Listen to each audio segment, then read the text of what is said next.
आतंकवादियों ने भागने के इरादे से हमारे ऊपर फायर शुरू कर दिया। 3 खूंखार आतंकवादियों को मार गिरा और किसी भी सिविलियन की जान और माल का नुकसान भी नहीं हुआ। खिड़कियों पर नजर रखना, वहाँ मूवमेंट हो रही है। 18 घंटे का टोटल ऑपरेशन था। जब गोलियां चलनी शुरू हुई थी तो उस इलाके में कम से कम 200 सिविलियन थे। एक डिस्ट्रिक्ट कमांडर को एलिमिनेट किया था। टेररिस्ट फायर करते हुए घर से बाहर निकला। 2 या 3 सेकेंड के टाइम था, तो उस टाइम मैंने एक टेररिस्ट को न्यूट्रलाइज किया।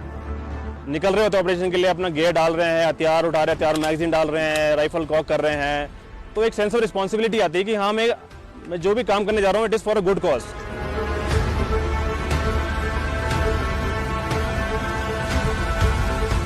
थोड़ा पहले डिस्काउंट किया जाएगा, यही बाग के थ्रू आके पीछे वाला रास्ता आप कट करेंगे। कांटेक्ट होने पे फर्स्ट प्रायोरिटी हमारी सिविलियंस की सिक्योरिटी है। किसी भी हाल में किसी भी सिविलियन को या अपने बंदे को चोट नहीं लगनी चाहिए।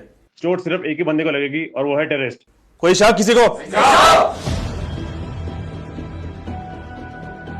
आर का काम है CICT, काउंटर इंसर्जेंसी और काउंटर टेररिज्म की लड़ाई लड़ना। बाकी जगह पे अगर देखेंगे हम तो बहुत ही क्लियर लाइन बिछी हुई है कि हम यहाँ से इस तरफ हमारे दुश्मन बैठे हैं या एडवर्सरीज बैठे हुए हैं।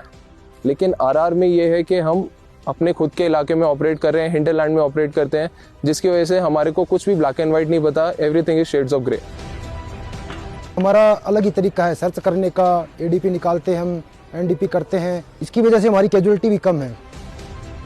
एक आर्मी मैन के लिए RR में सीखने के लिए बहुत कुछ है।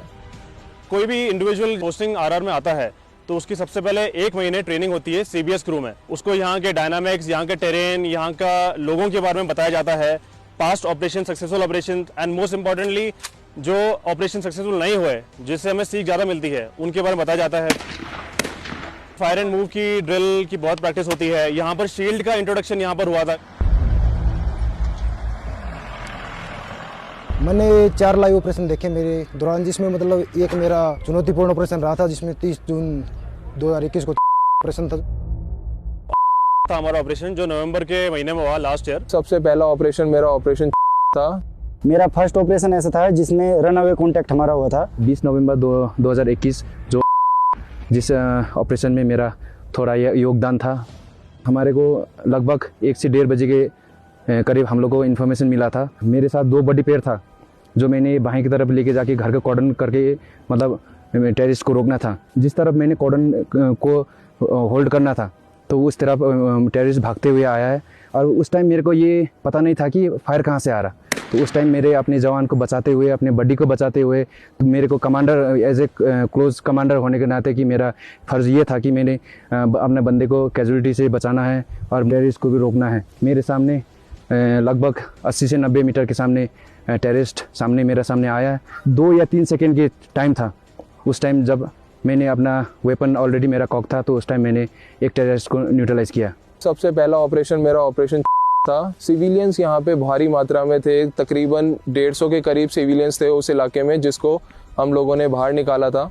एंड इसके बाद में फायर फाइट पूरी रात भर चला था और सुबह के टाइम में 2 टेररिस्ट थे जिनको हमने न्यूट्रलाइज किया था।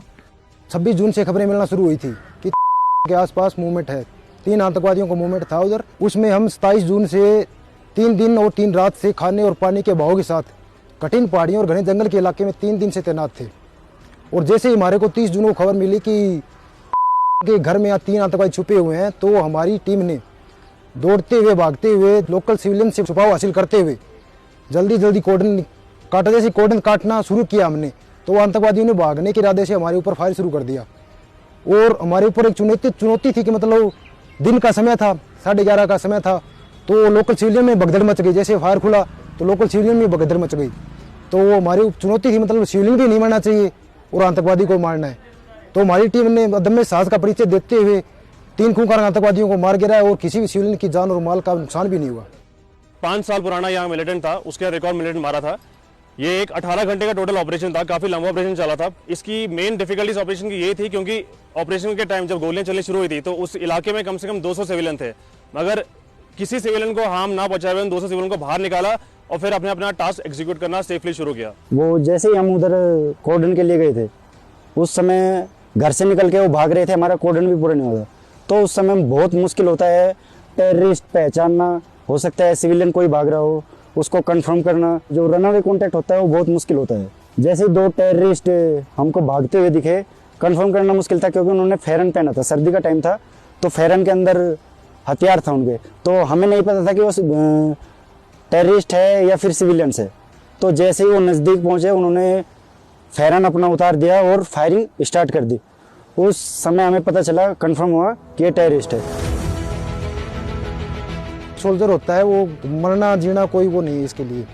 और जब भी कोई यहाँ से हम जब बाहर निकलते हैं तो जो हमारे डिवाइन 9 के 38 जवान शहीद हुए हैं उनको मतलब याद करके बाहर निकलते हैं और इसी इरादे से बाहर निकलते हैं कि आज कांटेक्ट होगा और आज हम वो ठोकेंगे। आपका अगर सक्सेसफुल ऑपरेशन होता है ये ट्रूप्स के लिए मोरल बूस्टर है। प्लस दूसरी चीज़, हथियार उठाने के लिए जो लोग जो सोचते हैं कि हम हथियार उठाएंगे, ये उनके लिए एक लेसन जाता है, उनके लिए एक वो जाता है कि फियर इंसेल करा जाता है कि हथियार उठाओगे तो कुछ नहीं मिलेगा। इंडियन आर्मी है जो उनको मतलब हम कैंप के अंदर भी बुलाते हैं, गाँव में जाते हैं, जो यूथ लोग हैं उनको इकट्ठा भी करते हैं, हम उनको बताते रहते हैं आतंकवादियों को सपोर्ट मत करो। कुछ हासिल नहीं हुआ है, लड़ाई करके कुछ हासिल नहीं हुआ है, इस देश ने बस जाने गंवाई है। इधर की आवाम के लिए, अमन शांति के लिए हम ये सब कुछ कर रहे हैं और हम यही चाहते हैं कि वो सही रास्ते पाए, गलत रास्ते को ना अपनाएं।